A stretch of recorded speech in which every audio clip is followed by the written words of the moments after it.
Surprised to see me in scrubs, Joel urgently sought the famous Dr. Athena. Michael, however, referred to Dr. Athena as he, confusing Joel. Disappointed, Joel left, unknowingly passing me in my car. Justin's delusional call for a date was brushed off due to my upcoming surgery. Elsewhere, Pete and Cherry, fueled by Chester, plotted another matchmaking attempt. Meanwhile, Joel awaited crucial DNA results. What will the DNA results tell Joel? And what's Chester's next matchmaking scheme?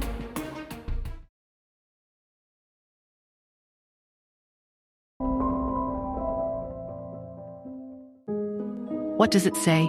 He finally managed, his voice a strained whisper. Nothing concrete.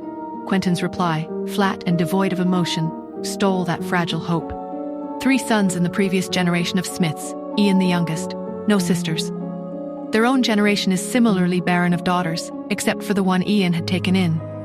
If Nora, if she was truly family, a cousin, a flicker of something akin to hope, quickly extinguished, crossed Joel's mind. It would have given Ian a reason, a lifeline.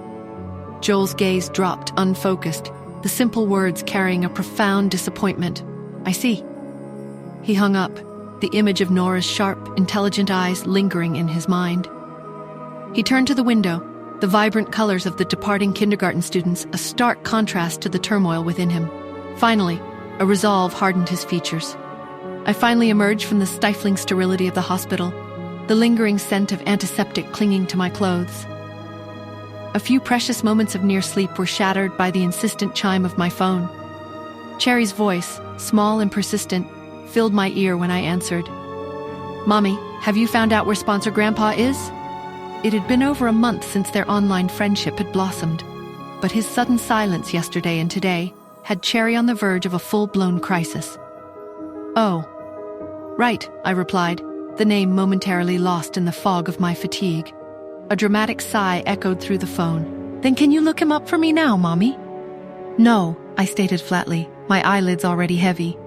The silence on the other end was thick with Cherry's barely suppressed fury. She's my mom. I have to be nice. I could almost hear her internal monologue. Then, when can you look him up? She asked, her tone a carefully constructed sweetness. I raised an eyebrow, though she couldn't see it. When I wake up, I guess. All right, I'm hanging up. I had just hung up with Cherry, the familiar tug-of-war between exasperation and affection, leaving me slightly drained. Across town, at the Hunt Manor, Cherry and Pete were already in cahoots, their heads bent together in a conspiratorial huddle. Daddy always takes us to that pizza place, Cherry said, her voice a stage whisper. If we ask him really nicely, maybe he'll take us tomorrow. Pete, ever the pragmatist, nodded slowly. And then Mommy will have to come too, right? Because it's our favorite. Their plan, hatched during their temporary separation, was simple. Orchestrate opportunities for Justin and me to spend time together, hoping that some elusive spark of romance would finally ignite. The next morning, their carefully rehearsed plea was delivered with maximum cuteness. Wide, innocent eyes, a chorus of please, daddy, please, and the promise of impeccable behavior. Justin, a notorious soft touch when it came to his children, initially resisted, citing his busy schedule. But the combined force of their persuasive tactics, coupled with the lure of a rare moment of uncomplicated joy with both his children, eventually wore him down. All right, he conceded with a chuckle. Pizza it is, tomorrow night. Later that day, my phone rang, the caller ID displaying a name I hadn't seen in what felt like an eternity. Solo. Solo, I answered, a cautious warmth entering my voice. Long time no see. Athena. Solo's voice was its usual calm, professional tone. I thought you should know. Joel Smith has been digging again, back into your past. A sigh escaped my lips. I figured as much. He's persistent, Solo continued, a hint of warning in her voice. Be careful, Athena. He's asking questions in places you wouldn't expect. Duly noted, Solo, I replied, a cold certainty settling in my chest. Joel's renewed interest was another loose thread in a tapestry already threatening to unravel.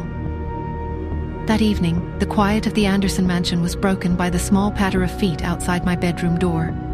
It creaked open, and Cherry's silhouette appeared in the dim light. Mommy? She whispered.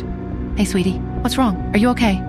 Cherry took a few tentative steps into the room, her eyes wide and brimming with unshed tears. Mommy. Pete. He said that Daddy said he was taking us to that really, really fun pizza place tomorrow. And he said, He said you promised you'd go too. Cherry, I said gently, my voice laced with concern. I don't remember promising anything about pizza tomorrow. Please, just this once? For Pete? A wave of guilt washed over me. Pete's happiness was important.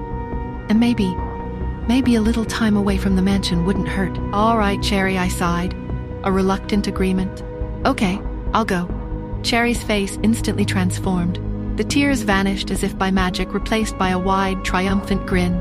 Yay! You're the best, Mommy, she exclaimed. She skipped out of the room, leaving me staring after her, a sudden, chilling suspicion dawning in my mind.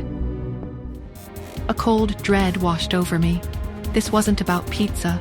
This was about Justin, and I had just walked right into their carefully laid trap. Was it Justin's plan to use the children to get me on a date? Will we ever be on the same page, Justin and I? And what about Solo's warning? Should I be worried? Hi, Nora here. If you are wondering what happens next, then download the Pocket FM app and listen to the exciting episodes of Saving Nora Now with the link in the description.